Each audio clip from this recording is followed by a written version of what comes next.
Today on Monkey Life, vet Cesar faces a tough challenge when Marmoset Freya suffers a possible life-changing injury. I'm gonna try to fix it before amputating. It might work, it might not. Newly arrived saki monkey Desmond loves his new outdoor enclosure, but will it prove too much for his son? He obviously has issues with his mobility. We think he might have issues with his sight as well.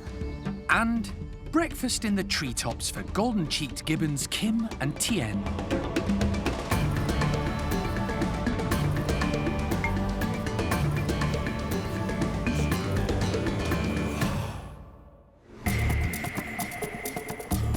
Monkey World in Dorset, buried deep in the English countryside, is the largest sanctuary of its kind on the planet. The team, led by Dr. Alison Cronin, rescue and rehabilitate abused and unwanted primates from all over the world. Hello, Pipsqueak. Hello, Mimi. The park provides a home for more than 250 monkeys and apes from 22 different species.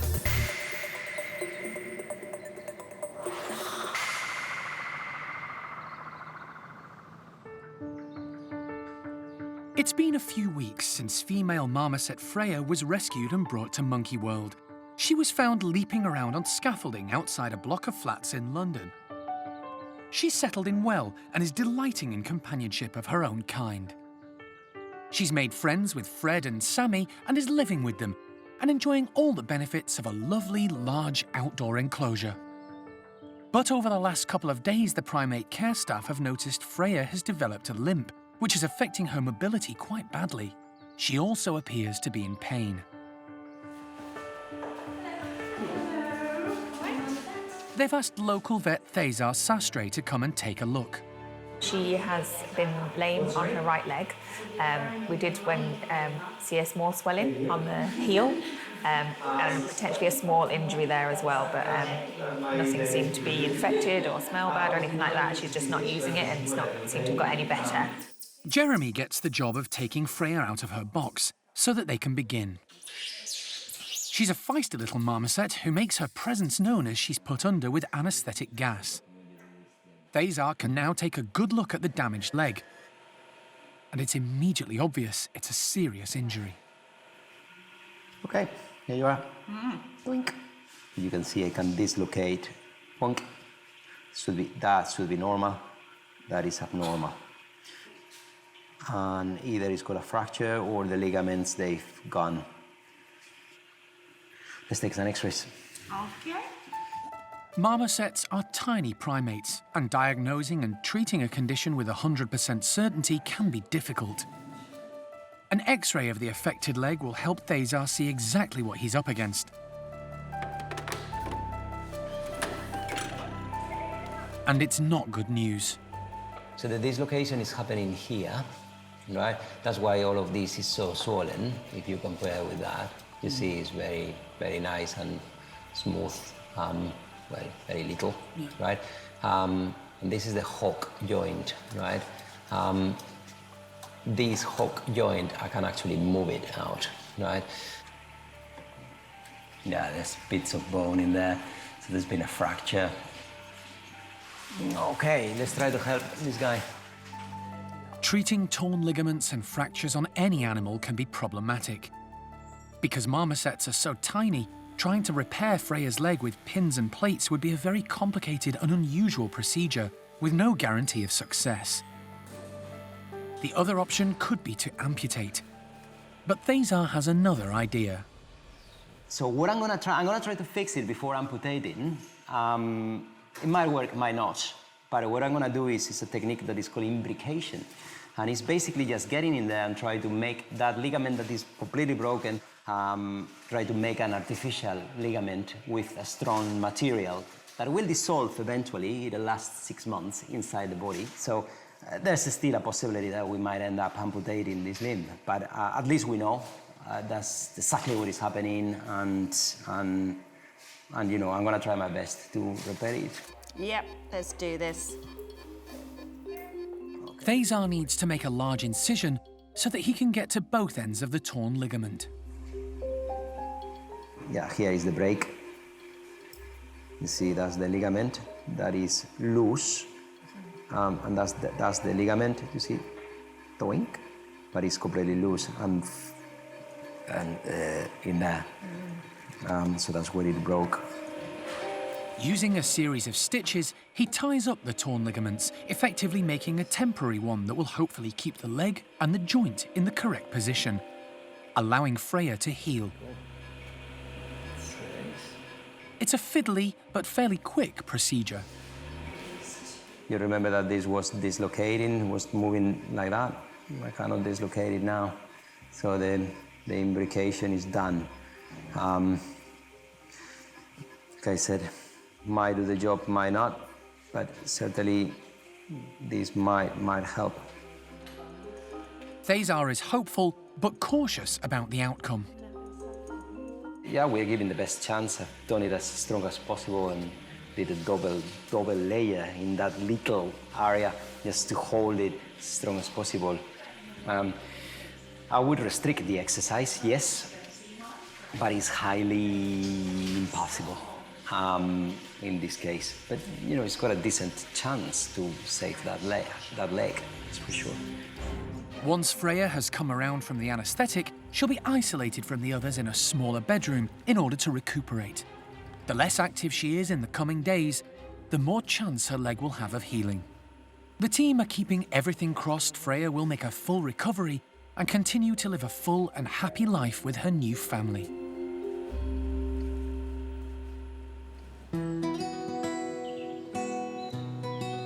The two newest arrivals to Monkey World, white-faced saki monkeys Desmond and Tutu, moved to the park yesterday and are beginning to settle in. Primate carekeeper Karen has had a chance to check the pair over and is happy with 10-year-old Desmond. But his son, 4-year-old Tutu, needs some help. His mobility is limited, so Karen's adding a few extra branches to the outdoor enclosure to help him get around. Yes, today's going to be a nice morning for them because they're going to be let outside for the first time in their new enclosure. So again, we've just been checking that we think that there's access points everywhere, for particularly Tutu to get to, and we've just done a final check, so we're going to let them out, see what they make of it. Hey there! Hi! Once the slide to the outdoor enclosure is opened, it doesn't take long for Desmond to appear. Good boy! Hi there! He's a bit nervous at first. There are a lot of new sounds, smells and faces to get used to, but once he's satisfied all is well, Desmond is soon moving around the enclosure, investigating his new surroundings. He's even happier when he finds a fruiting apple tree and immediately tucks into the ripe fruit. But his mood changes when he spots a frog on the ground and he starts alarm calling.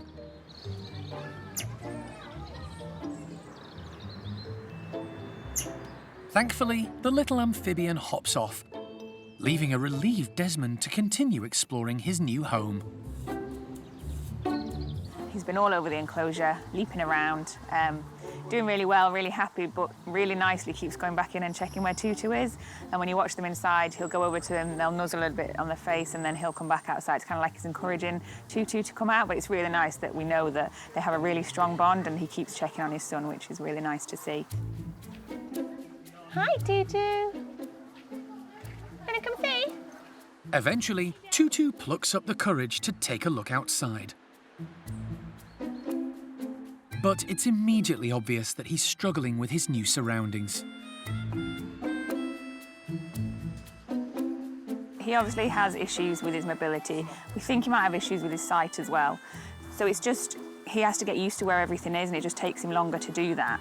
And he has to kind of process things a lot more, because we don't think he can see as well as most monkeys, and certainly not as well as Desmond. So you see him reaching out a lot more to find things rather than just climbing onto them. He doesn't jump because of his mobility, so you can see Desmond jumping all over the enclosure, but Tutu has to walk everywhere, and so we need a lot of more connecting branches and platforms and hosing for him. So it just took him a bit longer to figure out how to get out. I think he is happy to be moving around and happy to be in his enclosure and happy to be with his dad, So I think he's content in that sense, but we obviously need to make sure that we are keeping an eye on his health conditions and seeing if we can do anything more for him. Hopefully, with help and encouragement from his dad and support from the team, Tutu will settle in and thrive at the park. He'll also have the added benefit of extra company in the park's other resident saki, female Chloe. I think it'd be really nice when it's a trio. I hope that Chloe will be really happy. She didn't get a massive amount back from Jethro. He wasn't that keen. He was a bit more human-focused than saki-focused, so it'd be really nice for her to be with saki monkeys that have normal saki behaviour, so I think she'll be really happy, and hopefully the whole trio will be really happy.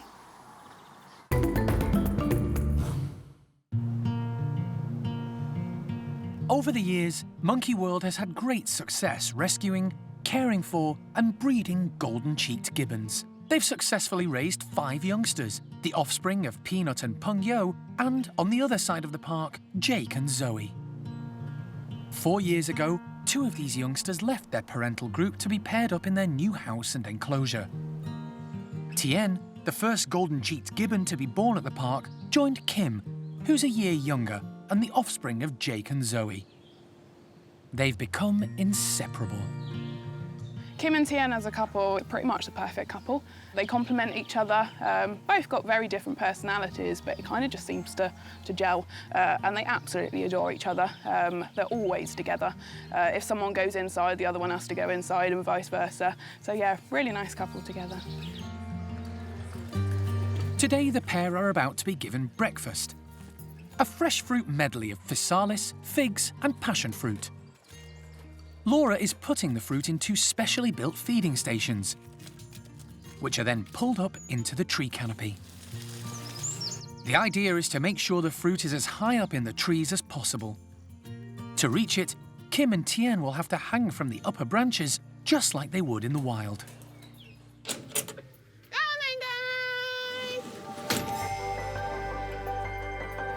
In their native habitat, gibbons travel far and wide to search for their breakfast. But here, Kim wastes no time heading straight to the nearest feeder. She loves her food and begins to snaffle it up straight away. Showing off his graceful moves, Tien swings effortlessly to the feeder on the other side of the enclosure. He's not as fixated on food as Kim and enjoys being in the trees and eating at a more leisurely pace. Plus, she doesn't like to share. Gibbons are suspensory feeders. They can hang from a branch using one arm while reaching for food with the other. The specialised ball and socket in their shoulders allows them to hang and turn almost a full 360 degrees. It's the technique Kim uses to devour all her food, before heading straight over to Tien to see what he's got left in his feed station. She's the more dominant of the 2, often leading the way, but Tien seems quite content with that. He's a much slower eater and happy to snack at leisure on some veg. Kim's character, she's definitely the bossy one. She's definitely quite full on. She is a little bit like her mum, a little bit stubborn sometimes, but other than that, yeah, very nice girly really. With Tien, he's a little bit of a quiet lad. He likes to kind of chill out. She's always the one that's always there, and he's kind of, you know, a little bit behind her, you know, kind of egging her on, but she always has to do everything first. But they seem to complement each other really quite well, so it is really nice. Both gibbons are spectacular to watch as they move swiftly through their tree-filled enclosure, their long arms allowing them to move effortlessly from branch to branch. And sometimes they get to show off their high-wire walking skills as well. As soon as they finish breakfast, they sing their own unique duet, announcing to everyone in the vicinity they're a strong, united pair, and this is their territory.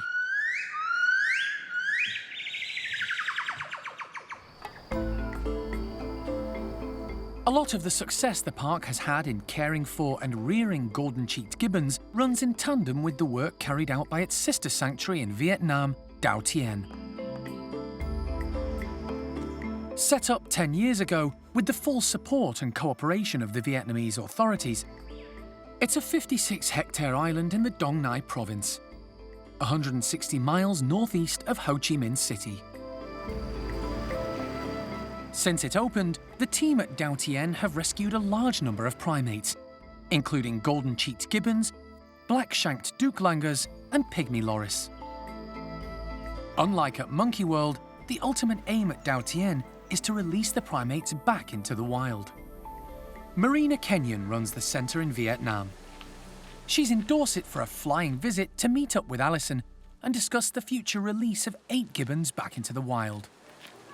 I can't imagine them not having a chance to the wild. I never ever want to see them sit in a cage forever.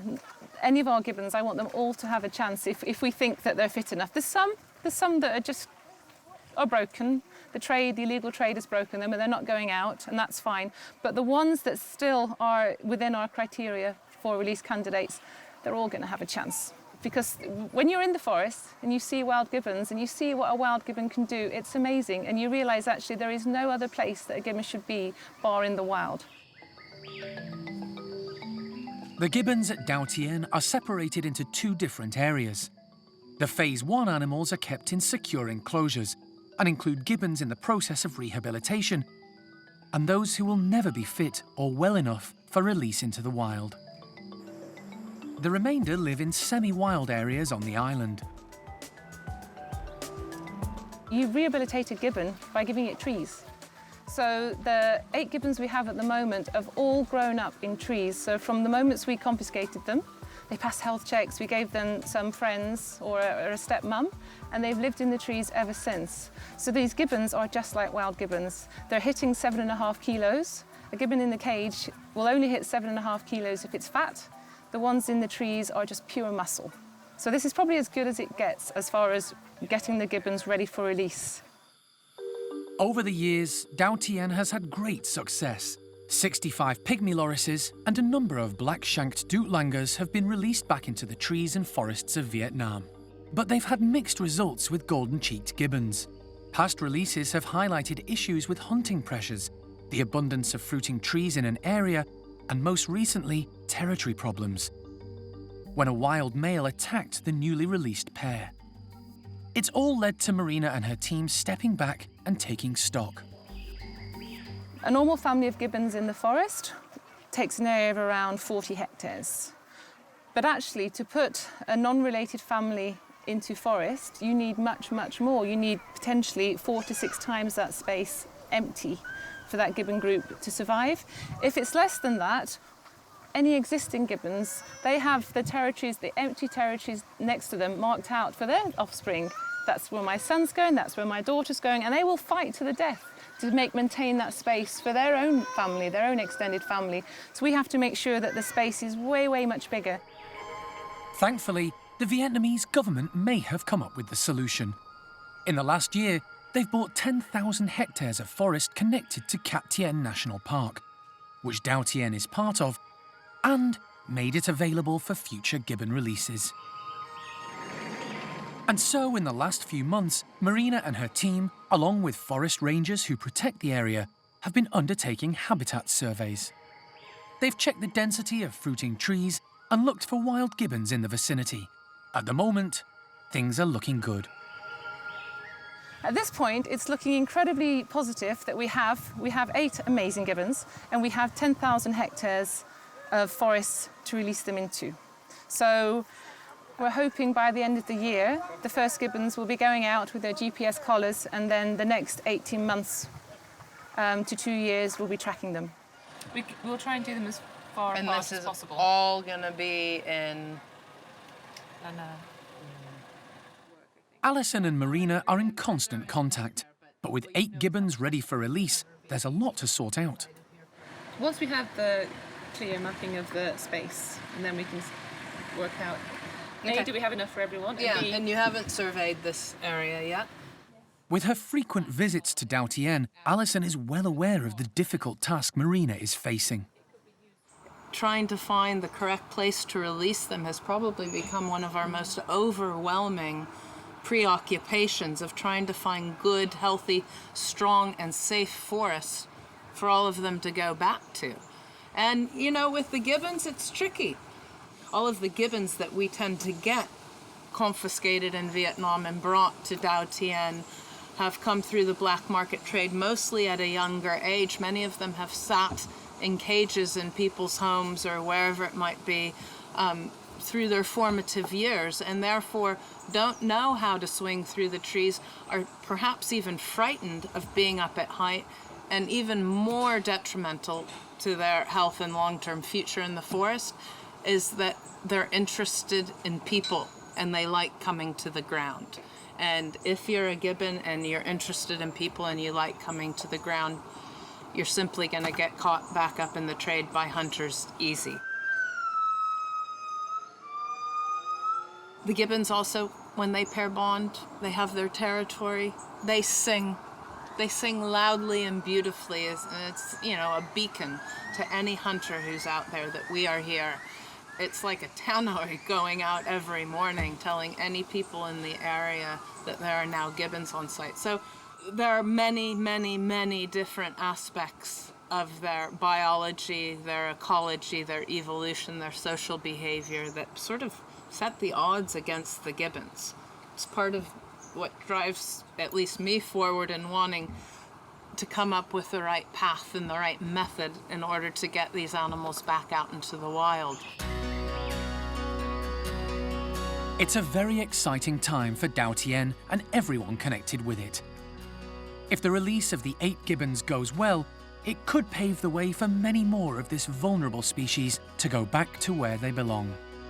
I think we are moving forward and making progress with the gibbon releases, and this next year, with 8 ready to go out, will have a significant knock-on effect for the rest of them on Marina's list who are ready to go, and there's a few.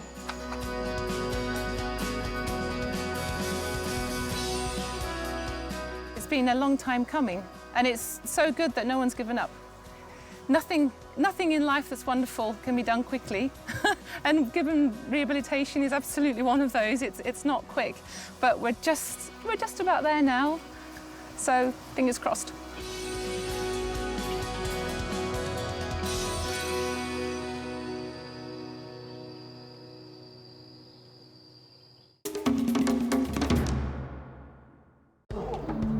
Next time on Monkey Life. A heart-stopping moment for the team when something goes wrong as gibbon Kitty is prepared for a health check. Still really, really low. We need a bit of atropine. We have a heartbeat. Yeah, but it's very slow. And flirty females try and put Capuchin Winslow off his dinner.